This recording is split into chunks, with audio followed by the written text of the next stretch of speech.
एक आरोपी को भी गिरफ्तार किया।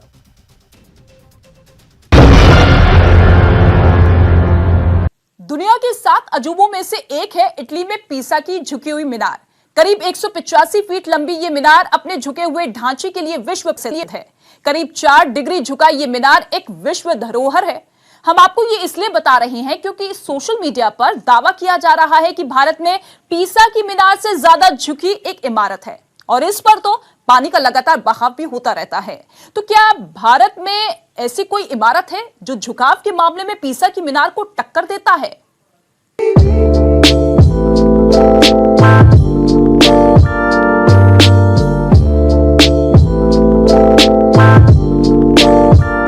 पीसा की झुकी हुई मीनार।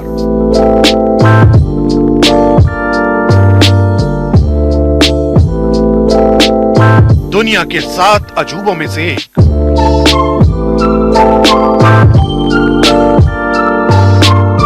इसकी खासियत है इसका सीधा न होना। दुनिया भर से लाखों की संख्या में पर्यटक इस इमारत के 4 डिग्री वाले झुकाव को देखने आते हैं, क्योंकि मीनार की पूरी बनावट आश्चर्य का केंद्र है। लेकिन सोशल मीडिया पर एक मंदिर की तस्वीर वायरल है। दावा किया जा रहा है कि इस मंदिर का झुकाव पीसा की मीनार से भी ज्यादा है। पीसा की मीनार तो मात्र 4 डिग्री झुकी है, जो दुनिया भर में मशहूर है, लेकिन वाराणसी का रत्नेश्वर मंदिर 9 डिग्री झुका हुआ है। फिर भी पीसा की मीनार से कम ही लोग इसे जानते हैं।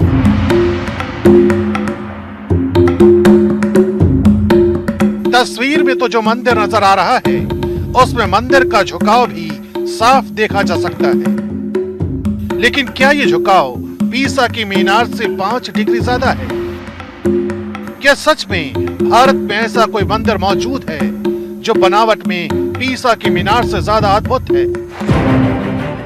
सच्चाई क्या है? हमने इसकी पड़ताल वाराणसी से ही शुरू की, जो भगवान शिव की भक्ति में लीन है, जहां कण कण में शिव है और हर जुबां पर हर हर महादेव का जयकारा है।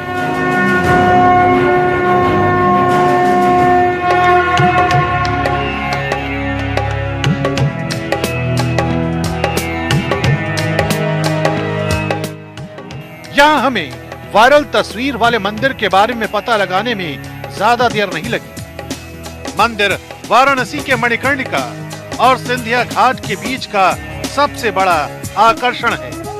नाम है रत्नेश्वर महादेव मंदिर। पानी में डूबा एक जीवंत मंदिर, जो शानदार नक्काशी, अद्भुत कारीगरी का शानदार नमूना है। हम इस वक्त खड़े हैं प्राचीन रत्नेश्वर महादेव मंदिर, जो 300 साल से भी ज्यादा पुराना है और महाशमशान मणिकर्णिका घाट के बगल में स्थित है, जिसकी तस्वीर हम आपको दिखा रहे हैं। ये मंदिर एक तरफ झुका है और लोग इस मंदिर की तुलना पीसा की मीनार से भी करते हैं। इस मंदिर के बारे में एक और दिलचस्प बात यह है कि ये मंदिर 6 महीने तक पानी में डूबा रहता है और बाढ़ के दिनों में 40 फीट से ऊंचे इस मंदिर के शिखर तक पानी पहुंच जाता है। पिछले साल प्रधानमंत्री ने भी एक ट्विटर चैलेंज में इस मंदिर को पहचान कर रीट्वीट किया था। अपनी नायाब बनावट शैली और अलौकिक वास्तुकला से ये मंदिर किसी का भी मन मोह लेने के लिए काफी है। लेकिन ये मंदिर क्या सचमुच अपने अक्ष से 9 डिग्री झुका हुआ है? बचपन से इस मंदिर को देख रहे हैं, तो ये मंदिर वैसा ही है बचपन से ही? बचपन से उसी तरह। कितनी से उम्र होगी आपकी? अरे इस समय मेरा उम्र तो कम से कम 55 के 56 के। तो मंदिर टेढ़ा होने के बावजूद भी ये कैसे खड़ा है, इसका रहस्य कोई नहीं जानता। और कहा जाता है कि मंदिर का छज्जा जमीन से करीब 8 फुट ऊंचाई पर था, लेकिन अभी वर्तमान में ऊंचाई 7 से 6 फुट ही रह गई है। मंदिर के गर्भगृह में कभी स्थिर होकर खड़ा नहीं रहा जा सकता है। 1832 में अंग्रेज विद्वान जेम्स प्रिंसेप ने इस मंदिर की 2 तस्वीरें बनाई। दोनों में रत्नेश्वर महादेव मंदिर सीधा खड़ा दिखता है, झुकाव का तो नामो निशान नहीं है। और तो और 12 शिवलिंगों वाले इस मंदिर में गंगा नदी हर वक्त जलाभिषेक करती रहती है। मंदिर का गर्भगृह करीब 6 से 8 महीने पानी में डूबा रहता है। बावजूद इसके आज तक इस मंदिर का एक भी पत्थर नहीं हिला है, न ही गंगा की उफनती लहरों का इस मंदिर पर कोई असर पड़ा है। तो आखिर ऐसा क्या हुआ कि मंदिर 1832 के बाद अचानक से झुकने लगा? यह है कि रत्नेश्वर महादेव का मंदिर लगभग 200 वर्ष प्राचीन मंदिर है, 250 वर्ष प्राचीन मंदिर है। और इस मंदिर का निर्माण कुछ लोगों का ये कहना है कि रानी अहिल्याबाई की जो दासी थी रत्ना, उसके नाम से इस मंदिर का निर्माण कराया गया। और बिना पिलर के ये मंदिर आज भी गंगा में अवस्थित है, खड़ा है। हल्का सा थोड़ा टेढ़ा हो गया, लेकिन उसमें और किसी प्रकार का अंदर से कोई शेष भाग उसका न खंडित हुआ है न भग्न हुआ है। एक अद्भुत बात है कि देखिए कितनी तेज बिजली गिरी थी इस मंदिर के शिखर पर, और मंदिर का शिखर थोड़ा क्षतिग्रस्त जरूर हो गया, लेकिन मंदिर वैसे ही हूबहू स्थिर है अपनी उसी बनावट के साथ, उसी आकार के साथ जो कई साल से इस मंदिर का यहाँ के लोग देखते आए हैं।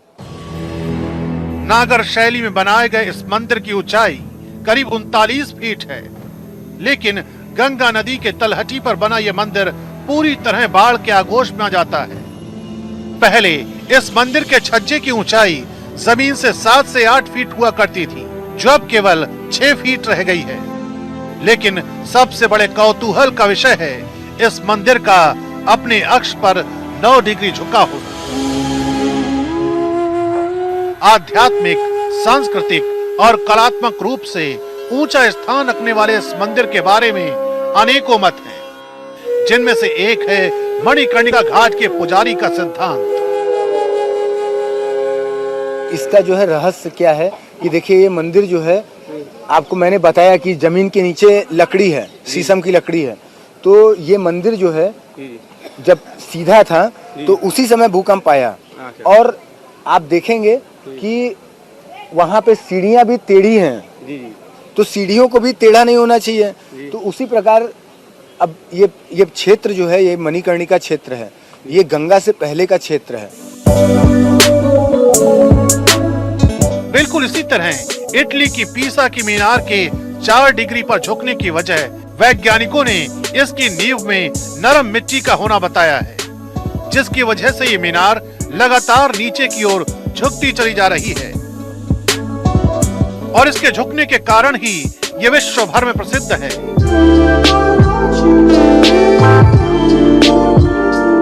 एक बात और, मीनार की ऊंचाई, इसकी सख्त बनावट और सतह की मुलायम मिट्टी, इन तीनों के मेल के कारण ही मीनार भूकंप के झटके को आसानी से सह लेती है और इससे कोई नुकसान नहीं होता।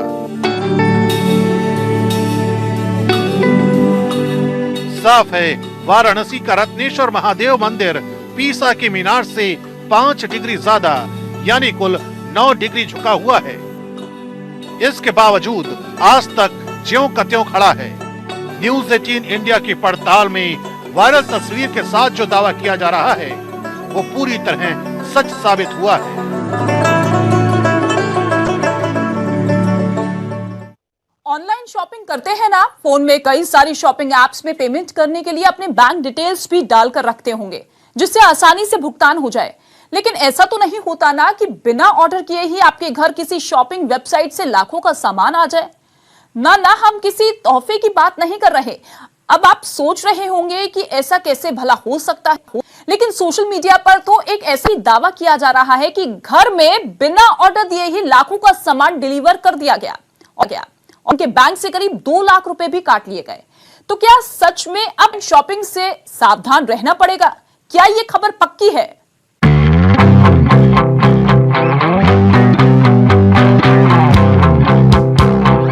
ऑनलाइन शॉपिंग आज की तारीख में कौन नहीं करता? कपड़े, गहने, फर्नीचर मंगाना हो या फिर किचन का सामान, ऑनलाइन शॉपिंग इन दिनों सभी की पहली पसंद है, हो भी क्यों ना। कहीं जाना नहीं पड़ता तो समय की बचत हो जाती है और साथ ही घर बैठे बैठे आराम से अपनी जेब को भाने वाली चीजें भी आ जाती हैं। और जब से कोरोना आया है तब से तो ऑनलाइन शॉपिंग सुरक्षा के लिहाज से फायदे का सौदा हो चुका है। लेकिन ऑनलाइन शॉपिंग की प्रक्रिया क्या होती है? सामान कार्ट में डालना, पेमेंट का ऑप्शन चुनना और फिर उसे ऑर्डर कर देना। लेकिन क्या बिना ऐप खोले भी कोई सामान आपके घर आ सकता है? जी हाँ, सोशल मीडिया पर तो एक परिवार के साथ ऐसा ही हुआ, जहां न ऑर्डर दिया गया लेकिन फिर भी घर का सामान आ गया और करीब 2 लाख रुपए भी बैंक से कट गए। लगता है अब ऑनलाइन शॉपिंग करना खतरे से खाली नहीं है। देखिए, एक परिवार ठगी का शिकार हो गया है। बिना ऑर्डर के लाखों का सामान घर आ गया और रुपए भी अकाउंट से कट गए। बात तो सुनने में बेहद चौंकाने वाली लगती, क्योंकि हम सभी के फोन में शॉपिंग एप्स होना और पेमेंट के लिए कार्ड डिटेल्स सेव होना आम बात है। ऐसे में ये सुनकर तो यही लगता है कि शायद ऐसा करने पर लेने के देने पड़ सकते हैं। पर सोचने वाली बात ये है, बिना फोन छुए भला ऑर्डर कैसे हो सकता है? क्या सच में ऑनलाइन शॉपिंग खतरनाक हो गई है? कहीं ऐसा तो नहीं किसी ने फोन के साथ छेड़छाड़ की हो?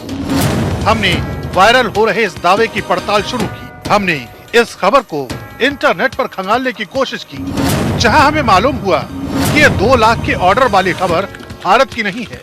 वायरल खबर का ताल्लुक अमेरिका के न्यू जर्सी शहर से है, जहां एक भारतीय मूल के परिवार के बच्चों को मोबाइल फोन देना महंगा पड़ गया। फोन पर तेजी से अपनी उंगलियां चलाते इस बच्चे को देखिए। ये हरकत इसी बच्चे अयांश की है। बच्चे ने खेल खेल में ही मोबाइल से लाखों के फर्नीचर ऑर्डर कर दिए। दरअसल भारतीय मूल के मधु और प्रमोद कुमार को अपने घर के लिए फर्नीचर लेने थे, जिसके लिए उन्होंने कुछ फर्नीचर अपने शॉपिंग ऐप के कार्ट में डाले थे। उनके बच्चे ने खेल खेल में ही मोबाइल से वो सारे फर्नीचर ऑर्डर कर दिए। ऐप में पहले से ही उनके घर का पता और कार्ड डिटेल थे। पहले उनके ऐप के करीब 1.5 लाख रुपए कट गए और फिर धीरे धीरे सारे फर्नीचर उनके घर डिलीवर होने लगे। तो सारी सच्चाई का पता चला। राहत की बात है कि उन्हें इसके पैसे भी वापस मिल जाएंगे। Phone, because everybody is in virtual, they are busy with their phone, his siblings always with the phone, and I don't know, I think he needs phone work for that. Went to the cart and whatever was there, boom, he just picked and just all the payment was went through. And Ayansh की उम्र बेशक 2 साल की हो, लेकिन Ayansh mobile चलाने में उस्ताद है, जिस वजह से उसके माता पिता को परेशानी झेलनी पड़ी। हालांकि हाल ही में भारत में ऐसा संभव नहीं है, क्योंकि रिजर्व बैंक ऑफ इंडिया के नए दिशा निर्देशों के तहत ऑनलाइन शॉपिंग के लिए अब शॉपिंग ऐप पर या वेबसाइट पर कंपनी अपने प्लेटफॉर्म पर कस्टमर के कार्ड की डिटेल्स सेव नहीं कर पाएगी। आरबीआई के नए नियमों के मुताबिक किसी भी ई कॉमर्स प्लेटफॉर्म पर ऑनलाइन ट्रांजैक्शन करने पर ग्राहकों को 2022 से हर बार अपने डेबिट कार्ड या क्रेडिट कार्ड के डिटेल्स दर्ज करनी होगी। नई गाइडलाइंस लोगों के बैंक डिटेल्स को सुरक्षित रखने के लिए जारी की गई है, जो अब हमारे देश में भी लागू कर दी गई है। इसके बावजूद अगर आपके घर में भी बच्चा है तो आप उसे अपना फोन देने से बचें, और अगर देना भी पड़े तो पहले से ही सारे जरूरी ऐप पर लॉक लगा दें। न्यूज़ 18 इंडिया की पड़ताल में यह खबर पक्की साबित हुई है।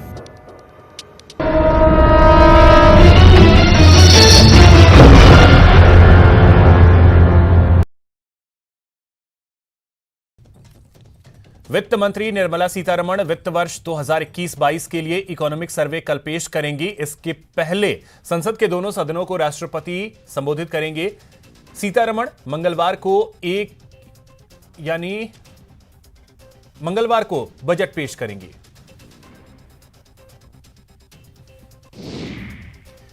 केंद्र पर किसानों के किए गए वादों को पूरा नहीं करने का आरोप लगाते हुए भारतीय किसान यूनियन के नेता राकेश टिकैत ने कहा कि कल कृषि मुद्दों पर देश भर में विश्वासघात दिवस मनाया जाएगा।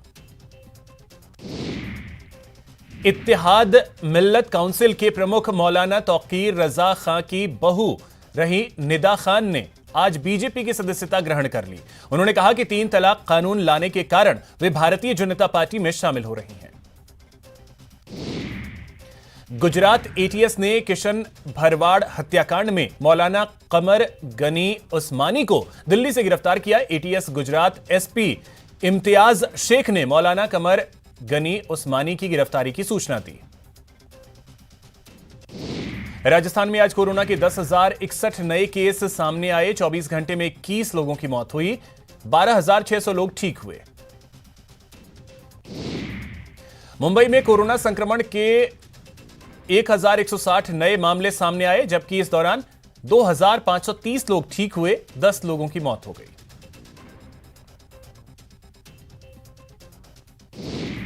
पूर्व बीजेपी नेता भंवर सिंह पलाड़ा पर महिला सब इंस्पेक्टर द्वारा लगाए गए रेप के आरोप की गाज आज एक पुलिस अधिकारी पर गिरी है।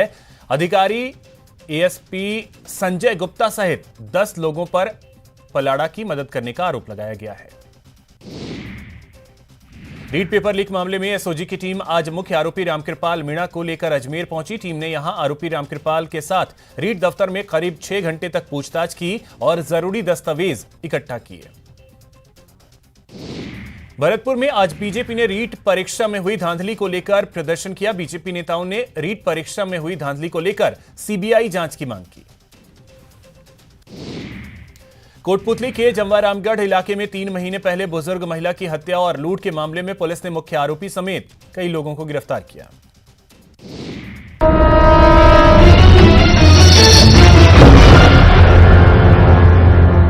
महंगाई के इस दौर में किसी को कार खरीदनी होती है तो उसे लोन लेना पड़ता है, लेकिन सोशल मीडिया पर दावा किया जा रहा है कि दुनिया में एक ऐसा शख्स भी है जिसके पास 1-2 नहीं बल्कि 7,000 कारें हैं। सारी की सारी एक से बढ़कर एक लग्जरी कारें, जिनकी कुल कीमत को जोड़ दे तो छोटे मोटे देश खरीदे जा सकते हैं। क्या सच में ऐसा है?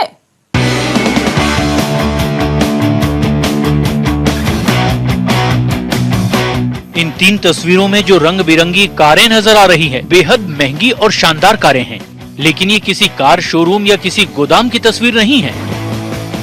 दावा किया जा रहा है कि इन सभी कारों का मालिक एक ही शख्स है, एक सुल्तान, एक प्रधानमंत्री, जिनके गैरेज में 7,000 लग्जरी कारें खड़ी हैं। सिर्फ गाड़ियों को बेचकर खरीदे जा सकते हैं कई देश। दुनिया भर में अमीर इंसानों की कोई कमी नहीं। अमीर होने के साथ साथ इनके शौक भी बड़े बड़े होते हैं, लेकिन एक साथ 7,000 कार। ऐसे में सवाल है कि क्या सच में इन 7,000 कारों का एक ही मालिक है और इन कारों की कीमत कितनी है जिससे देश खरीदने का दावा किया जा रहा है। वायरल मैसेज में प्रधानमंत्री और सुल्तान शब्द का जिक्र एक साथ है। कहां पर प्रधानमंत्री ही देश के राजा हैं? वायरल मैसेज की पड़ताल करने से पहले हमने ये देखना शुरू किया कि कहां का सुल्तान ही उस देश का प्रधानमंत्री है। पड़ताल के दौरान हमें दक्षिण पूर्व एशियाई देशों का संगठन आसियान पर इससे जुड़ कुछ जानकारी मिली, जिसमें साफ साफ ब्रूनेई, हसनल, बोल्किअह का जिक्र है। पड़ताल करने पर पता लगा कि ब्रूनेई दुनिया के उन चुनिंदा देशों में है जहां राजशाही अब भी पूरी तरह है। सुल्तान के पास पूरी ताकत है। सुल्तान हसनल बोल्किअह ही इस वक्त ब्रूनेई प्रधानमंत्री, विदेश मंत्री, रक्षा मंत्री, वित्त मंत्री और मुल्क में के प्रमुख हैं। अब सवाल है कि क्या ब्रूनेई के सुल्तान के पास ही 7,000 बेशकीमती कारों का बेड़ा है? पड़ताल के दौरान हमें पता लगा कि ब्रूनेई के सुल्तान हसनल बोल्किअह के कलेक्शन में करोड़ों की कीमत वाली 604 रोल्स रॉयस कारें हैं। ये कलेक्शन गिनीज बुक में दर्ज है। सुल्तान के पास कारों का बेशुमार कलेक्शन है, जिनमें लग्जरी, स्पोर्ट्स, लिमिटेड एडिशन और विंटेज कारें भी शामिल हैं, जिनमें सुल्तान के महल के बाहर जगुआर, पोर्श और रोल्स रॉयस हर वक्त खड़ी रहती है। एक रिपोर्ट के मुताबिक उनके पास करीब 7,000 कारें हैं, जिनकी कीमत करीब $8 बिलियन से भी ज्यादा है। $8 बिलियन को अगर हम भारतीय रुपयों में बदलें तो ये रकम करीब 602 अरब रुपए हो जाती है। इन पैसों से उन्होंने दुनिया की सबसे महंगी, आलीशान और फर्राटा भरने वाली कारें खरीदी है।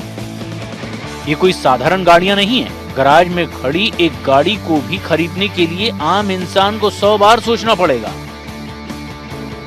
ब्रूनेई के सुल्तान के कलेक्शन में Mercedes AMG G700, Mercedes Maybach S650, Mercedes-Benz Limousine Silver Spur 2, Rolls-Royce Phantom 6, Ferrari F40, Ferrari Mythos, Ferrari F50, Leblon Mirabio, BMW Nazca M12, Lamborghini, Rolls-Royce Phantom 2, McLaren F1 racing car, tower 962 कारें खास तौर पर शामिल की गई हैं। इन कारों को रखने के लिए सुल्तान के पास काफी बड़े-बड़े 110 गराज हैं। हैरानी की बात यह है कि सुल्तान के कलेक्शन में शामिल कारों का इस्तेमाल खुद उन्होंने ज्यादा से ज्यादा 2 बार ही किया है। उनके कारों के कलेक्शन में बड़ी तादाद रॉल्स रॉयस की भी है। इनमें से कुछ तो उन्होंने खास तौर पर अपने लिए डिजाइन करवाई है। कुछ कारों पर सोने की परत लगी हुई है, जिनका इस्तेमाल वो कभी-कभी प्रजा से मिलने के लिए भी करते हैं। दावा किया गया है कि इस 24 कैरेट गोल्ड प्लेटेड लिमोजिन की कीमत लगभग 100 करोड़ रुपए है। इसी महीने उन्होंने अपनी बेटी की शादी की है। 1 सप्ताह चली ये शादी दुनिया के सबसे बड़े राजमहल इस्ताना नुरुल ईमान में की गई है। ब्रुनेई के सुल्तान का ये आधिकारिक घर है, जो 20 लाख वर्ग फीट में फैला है। महल का गुंबद 22 कैरेट सोने से जड़ा हुआ है। पैलेस की कीमत 2550 करोड़ रुपए से भी ज्यादा आंकी गई है। बिजनेस इंसाइडर की एक रिपोर्ट के मुताबिक हसनल बोल्किया की संपत्ति 15,000 करोड़ रुपए से भी ज्यादा है और उनकी कमाई का सबसे बड़ा जरिया तेल का भंडार और प्राकृतिक गैस है। न्यूज़ 18 इंडिया की पड़ताल में वायरल मैसेज का दावा पूरी तरह सच साबित हुआ।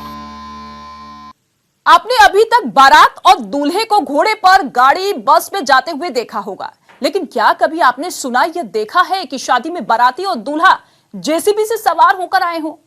सोशल मीडिया पर तो ऐसा ही दावा किया जा रहा है कि एक दूल्हा जेसीबी मशीन में सवार होकर अपनी बारात लेकर पहुंचा, जिसके बाद उसका वीडियो वायरल हो गया। तो क्या सच में अब अपनी शादी को अलग रूप देने के लिए और सोशल मीडिया पर वायरल करने के लिए लोग कुछ भी करने लगे हैं, या सच्चाई कुछ और ही है? इस वीडियो को ध्यान से देखिए। दो जेसीबी